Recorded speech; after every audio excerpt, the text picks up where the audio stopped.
Hello friends, welcome to another installment of Builders Building Their Own Home, and we have progress. So check this out, zoom in.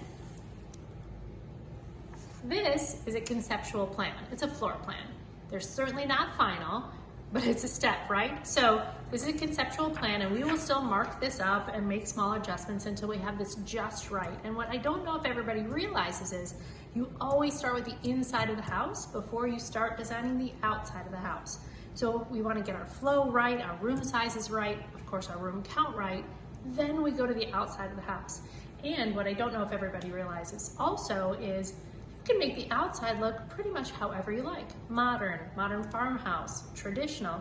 You can really dress up the outside however you see fit once you have the inside finalized. So I want to show you one other thing. This is a very non-traditional floor plan. You see this? That's a kitchen. And it's in the front of the house. I think it's going to be really cool, so stay tuned as these plans develop.